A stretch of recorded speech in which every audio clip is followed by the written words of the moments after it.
All right, Eastern Bloc Airguns is back with a quick initial review with an FX Dreamline. I got lucky and I was able to score one of these on the forum. It actually was kind of an upgraded version. It has a Picatinny rail, a power plenum, and a carbon fiber bottle. And my initial reason was to try this out. I was interested in it because of all the adjustments. It has 3 different adjustments: a transport, hammer spring, and a reg adjuster. So my intentions were to compare this gun to the Matador, tune them both at the exact same speed, and just see which one was more accurate, because they both have a 600mm barrel. They're both have adjustability for a lot of power, at least I thought. And but that didn't work out, and I'll get into that later.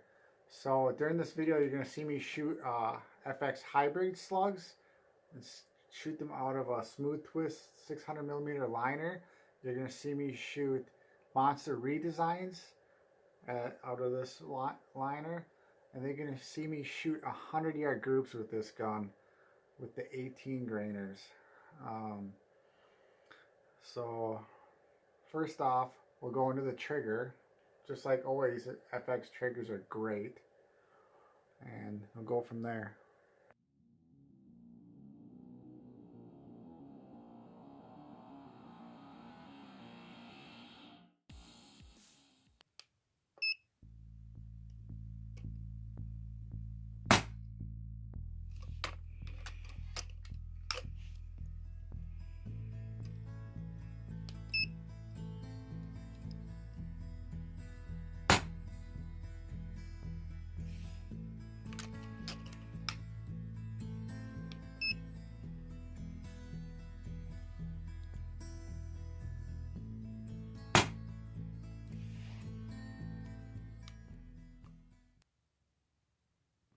Next part of the video was the chrono work, which I did 2 days just chronoing it, trying to figure out how to adjust this.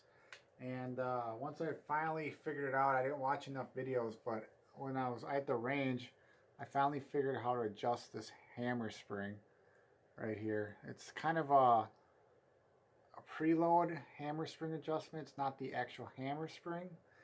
And I'll show you what speed I got it up to. This is when I realized I was running into a snag. And we'll watch the video, and then we'll talk about it. Alright, here is the FX Dreamline review chrono work. I've been working on this gun for 2 days, trying to max it out. My intentions were to max the gun out and then step it down for different types of ammo. So this gun right now, the transfer port is at 25 and 30 caliber. The spring is completely, the hammer spring is completely maxed out as far as I can get. And the reg is at 160, which is the factory max. And here is my fastest speed I can get with monster redesigns.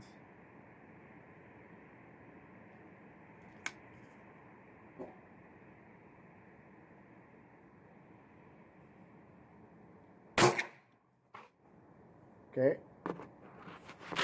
Been hitting between 880 and 890 feet per second, which is approximately 100 feet per second less than my Edgun Matador in 22 caliber. And this baby even has a power plenum. It doesn't make it into a Ferrari like some people think. It makes it more like the power plenum makes it from like a better comparison would be from a Honda Civic to a Honda Civic SI. So my intentions were to compare this to the Ed gun, and that's what I'm doing. But this one, even though it doesn't have quite the power, it has adjustability, which means you can adjust it and shoot my other favorite type of ammo, the Hades. And from the max power, here's what, once you max your gun out, here's what the adjustments you need to get the good Hades speed. You have to turn the transport to a 22 caliber, and then turn your hammer spring down to 1. That will give you, I always look for about 910 to 920. That will give you, oops, it's a little quick. All right, down to minimum, the minimum hammer spring tension. That will give you, okay, a little quicker. I've had it a little less, but it's 960 right now. So, can I turn it one more down? I can turn it one more click down. Let's see here. There we go. That's what I like. All right, 937 feet per second with perfect 80 speed, which will just absolutely crush a small game animal. So that's what you can expect if you want to stick to 22 caliber like I do. The heaviest round pellet I'll ever shoot is this, and the lightest pellet I'll probably ever shoot in 22 caliber is this. So there's the settings, and then that's what gives this gun an advantage. This for a little bigger animal. This maybe for a smaller animal at closer range. Is it worth it? I don't know. Let's talk about that. All right, is it worth it? Is this adjustability of a gun worth it? Does it contribute to accuracy? Being able to finely tune it? Yes. I've never done this before, and when I was shooting this accuracy portion and playing with the gun, it was an advantage. I didn't realize it until I started shooting it. In the past, I would always shoot a gun, and then if I want to change reg pressure, bring it home, take it apart, put it back together, and shoot it at a different reg pressure. But there's so much air from day to day. The wind always changes. So the adjustability, I'm realizing, does help. You can really start fine-tuning it on the exact same day, do everything at the exact same day, which is, if you don't have an indoor range, it's great. But anyway, so I came to a point after this, like, am I gonna keep this? If I am, how am I gonna get the power standards that I like? The flat trajectory.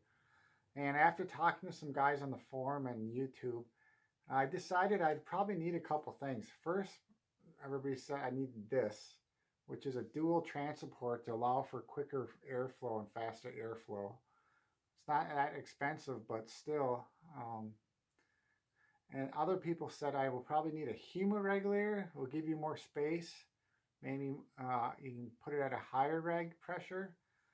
And two, others said I probably would have to break the hammer spring. It comes from the factory Loctited in here, the actual hammer spring, and I'd have to break that Loctite and tighten it because this is not actually a hammer spring. It's more like the hammer preload. So, and people told me, I don't know if it's true, but if the Loctite's broken from the factory, you avoid your warranty. So given that, I decided I'm not done with this gun. If I'm going to buy another gun with its adjustability, it's probably going to be something different. And if it's going to be FX, of course, it's probably going to be the Impact, like everyone buys. But so I decided to hold off on that. But anyway, here's the accuracy portion. Everybody said this gun shoots hybrids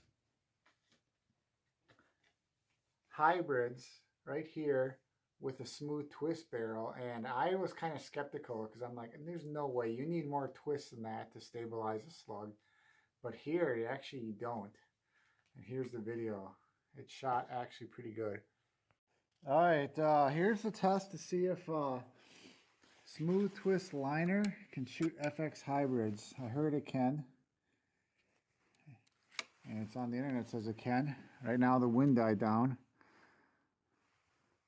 Okay, it's at 50 yards.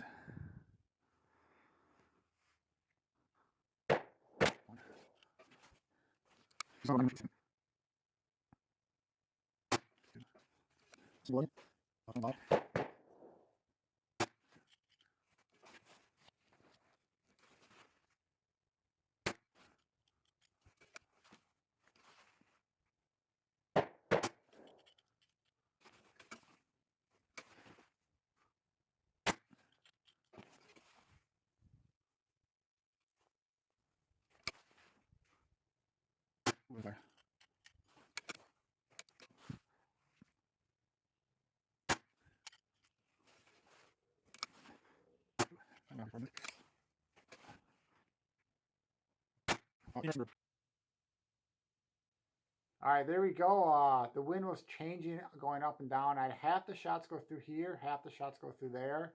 If there was no wind, they'd probably be together, and it would probably be a ½ inch at 50. But I exclude this flyer. I think just that was a screwed up slug. So damn good for a smooth twist liner. If a smooth twist does that well, imagine what a slug liner would do. That's great.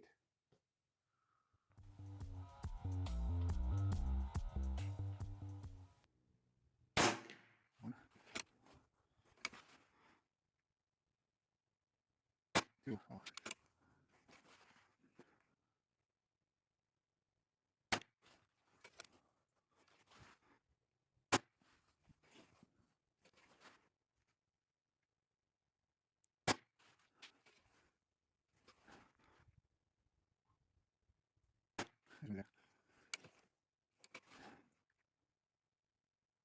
Roll like that. Yeah,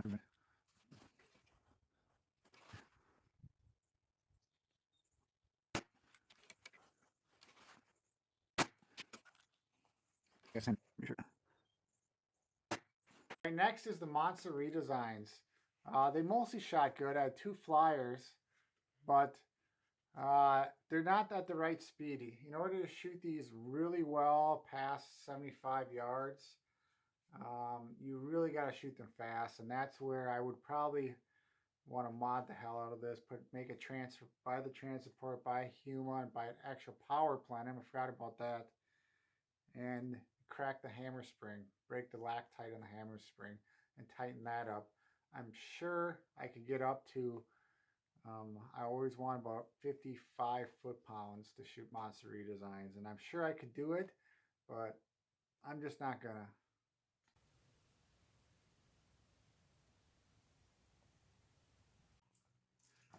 All right, FX Dreamline, 100 yards. Going to be shooting 18 grainers. They just seem to fly the best. Better than redesigns at this speed. Let's look at the wind quick. Not much.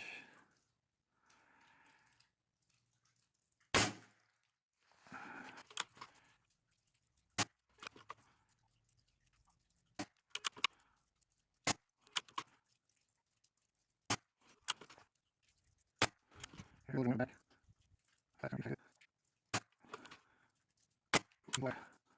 I'm going to raise the pellet. Aim low. Never aim low.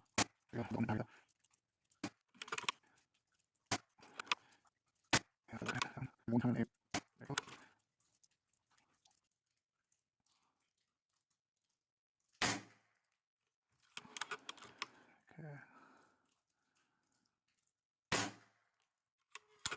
Okay. Right here, the 100-yard groups.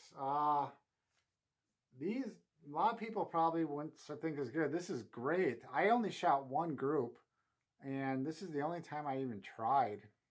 It was starting to get cold, and I just wanted to go home. And if there wasn't much wind and I shot better, I would think every single one of these would probably land in this area, which is maybe a little over an inch.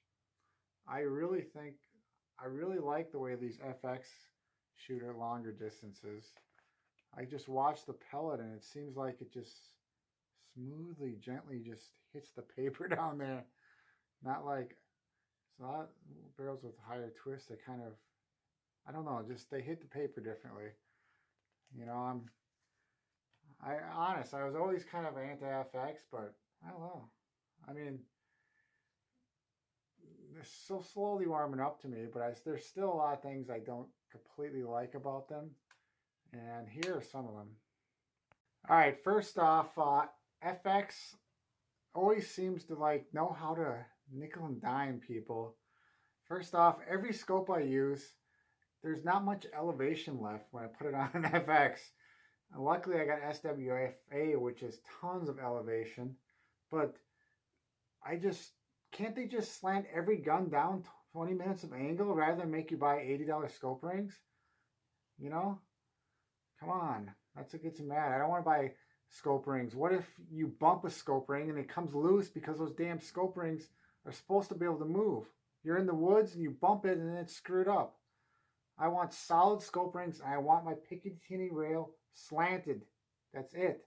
I don't want to buy scope rings. 2, I personally kind of hate these mags. We have to put them in.